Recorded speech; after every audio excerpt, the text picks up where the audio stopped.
Harka fuunee jirra jirtuu jaalatamtoota fi kabajamtoonni warri baarii tiyuub jalatti argamtan akkasumas warri baarii oloolichi feesbuuka jedhu jalatti argamtan nagaa keessanii anfayyaadha rabbiin haa galatu. Har'a sammuutu barumsaa bareeda isin faayida jedhu tokkoon qabadhee isiniif dhufe jechaadha. Barumsi sunis maal yoo jettan onlaayinii feesbuuka keessaniitii fi onlaayinii meseenjera keessanii akkamitti akka dhooyfattanidha. Gara barumsaatitti deemuun duratti yuutuubiin qaba.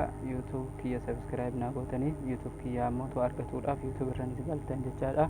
Yuutuub irra eega galtan booda kunoo bakka sarchi jedhu kanatti baarii tiyuub jechuudhaan barreessitan jechaadha.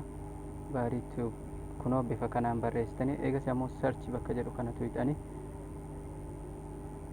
sarchi bakka jedhu gisee tuqxan kunoo haala kanaan isinii fida. Sabiskiraayib mallattoo jedhu kana kunoo isii kana gattuutanii achi booda mallattoo bilbilaa isinii fida. Mallattoo bilbilaa san ol irra godhatanii akka wanti hangadhiisu battalumatti isinii dhufuuf jechaadha. Bifa kanaan feesbuuka kiyya sabiskiraayib naa gootanii warri sabiskiraayib naa gootan ammoo hedduutu akka galatoomaan isiniin jedha. Viidiyoo kiyya ammoo laayik sheer godhuudhaan na jajjabeessaan isiniin jedha. Amma ammootu gara barumsaatitti gisee ceenu feesbuukarra ni galla jechaadha. Feesbuukarra gisee gallee jenne kunoo sarara sadiin kana jechaadha. Sarara sadiin kana tuqxu achi booda akkana ol ooftu seetingis bakka jedhu kana dhayitan jechaadha. Seetingis irra eega dhayitan booda kunoo akkana ol ooftu ammallee eega ol ooftanii kaataniin booda kunoo active status bakka jedhu kana active status mallattoo akka chaatii mul'iftu tana kunoo jechaadha. Isa kanarra gattuuxan jechaadha. Isa kanarra eega gattuuxanii kaatan booda kunoo ni argitanii onlaayinii irra jira jechaadha. Amma isarra gattuqa jechaadha. Isarra gisee gattuqee jedha kunoo turn on chat jedha. Eegas ammootu kaga'aanu kanarra gattuqa jechaadha. Turn off chat bakka jedhu kanarratti jechaadha.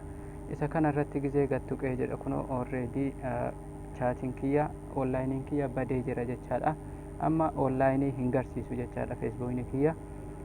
Ka meseenjeraatis ammootu bifuma kanaan jechaadha. Amma meseenjera keessanirra ni galtu.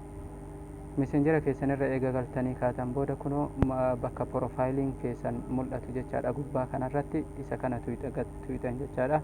Isa kana eega gattuuxanii kaatan booda kunoo active status bakka jedhu kana isa kana gattuuxanii isa kana gisee gattuuxan kunoo haala kanaan isinii fida. Eegas ammootu isumarra gattuquudhaan bakka gubbaa kana jechaadha. Showing your active bakka jedhu kana isa kanarra gisee gattuuxanii jettan kunoo turn off isiniin jedha. Oofii gootan jechaadha irra gattuuxanii. Bifa kanaan onlaayinii feesbuuka keessaniitii fi meseenjarii keessanillee balleeffattan jechaadha. Viidiyoo kana ammootu laayik sheer godhuudhaan na jajjabeessaan isiniin jedha. Warri sabiskiraayib hin godhin sabiskiraayib naa godhaa piliis. Viidiyoo biraatiin hanga walitti deebinutti nagaarra turaan isiniin jedha. Yaada qabdan ammootu koomentii jalatti ibsadhaa. Galatooma waan viidiyoo kana daawwattaniif.